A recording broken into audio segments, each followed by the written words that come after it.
myth and misconception is that people, they have Islam synonymous with terrorism.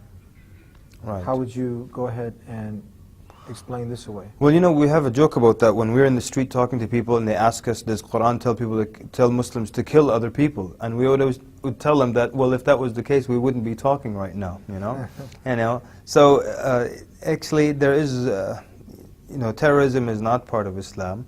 And there isn't a verse that commands terrorism or anything of that sort. But, you know, the history of all religions, not just Islam, is that there will always be people who will either use religion to support their cause or to support their, you know, their struggle, and others who will say, you know, we're doing it because of this verse or that verse. But you have to consider the, you know, 1.3 or more billion Muslims on the planet. If all of them were, if part of their religion was to go out and terrorize and to kill people, then there would be a lot more havoc on earth. But then why is it that we find only a small handful of people who use the religion's name, you know, to commit terror or things of that sort? Because those are people who choose to, you know, interpret things in a certain way and go in that direction. But if it was the general mainstream, then everybody would have been doing it. So there is no scripture or part of scripture that says go and do that. So this is not, and has nothing to do with Islam, like 9/11. Even Muslims died in 9/11. Exactly. I mean, and nobody, you know, nobody wants to consider that. So Muslims died in these buildings as well. So, you know, how could that be part of Islam to also, if you're claiming Islam says kill non-Muslims, then why did Muslims get killed in this incident as well?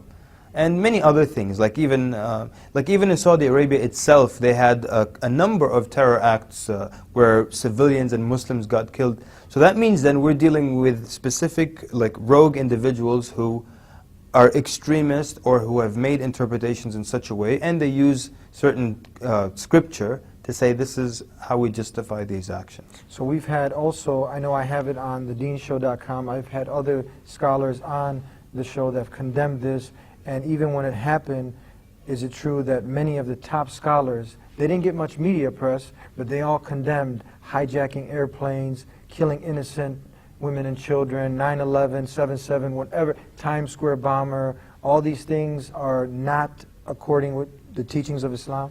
Right, it's not according to Islam, and the majority of scholars, if not every living scholar, but still, like you said, they don't get enough media attention. And what you hear is, why don't the Muslim scholars come out and you know, and say this and that? And they do, but nobody listens to them. And at the same time, also, it's very unfair where, you know, a non-Muslim would do the exact same thing that a Muslim would do, but it's not referred to as terrorism. And I remember, because I live in the Washington, D.C. area, or I used to live, and we had a couple of years ago what was known as the D.C. sniper. Yes. And this guy would go around and shoot people as they're coming from work and leaving the store, things like that. But it was fantastic. I was listening, and he was terrorizing. Everybody was afraid to get gas during those days.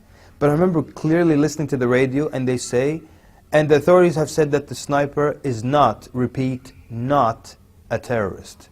What do you mean he's not a terrorist? He's terrorizing people. Yeah. But what it really meant was that, you know, this is not a Muslim. But he was terrorizing people, so he should be a terrorist by definition. So there's also, you know, it's not very fair when it comes to the media. The other day there was a guy, this was many years ago, he parked his tractor, he had a tractor, and it's a farmer. And he said he had enough, the amount of explosives that brought down the Oklahoma building. And there was a 2-day standoff with him, and the newspapers only said disgruntled farmer. This guy had bombs like the ones used in Oklahoma, and it only said disgruntled farmer. I would just love if that guy had a little bit of a beard and he was, you know, Muslim. It would not say disgruntled farmer or disgruntled, it would immediately be a terrorist. Yeah, but there was a man who actually, he flew a plane into the IRS building, and in Jacksonville, Florida, a man blew up, or tried to blow up a mosque, and they didn't get much press, nor were they called terrorists. No, but if the name was Hassan or Ali, he'd be a terrorist. This is wrong, this is Not hypocritical, it's not fair. We're people of peace who call people to peace, to acquire peace by submitting to the owner of peace, the one creator. Excellent. That's it. Now let's